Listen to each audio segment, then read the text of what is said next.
for today.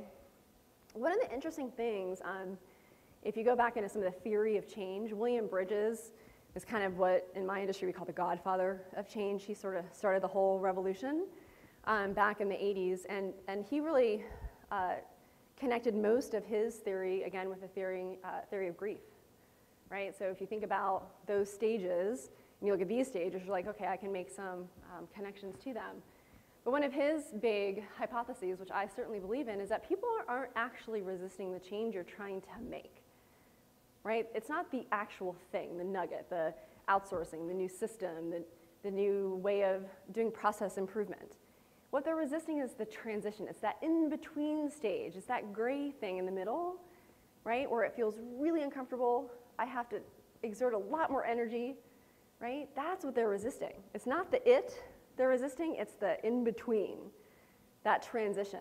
And that kind of helps me, right? When, again, a lot of the feelings I get to play with every day is sort of negative, right? Getting people to get to that other side of the change curve, right? I need to kind of have that friendly reminder. They're not resisting this thing I'm putting in front of them. They're resisting the process that they unfortunately have to go through. This is human nature. So that always helps. And I love this Dilbert cartoon. I'll let you guys read that. Hopefully you can see it from the back. My urge to hurl was increased a little bit. That's what change feels like. Yeah, it does sometimes, doesn't it? We do a lot of work in organizational redesign.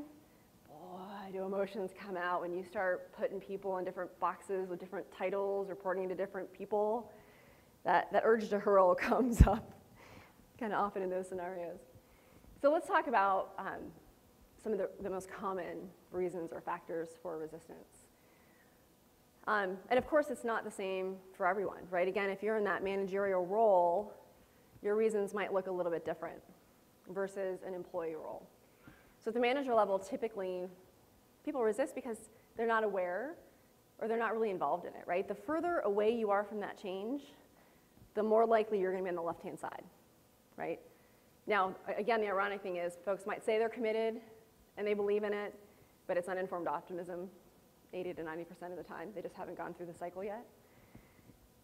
Loss of control, right? Certainly from a managerial perspective, right? If you kind of have that sense, like maybe my budget will change, maybe I'll have less budget this year, right? Maybe I have less span of control, I have less people, right? Because we're going to a flatter hierarchy within our organization.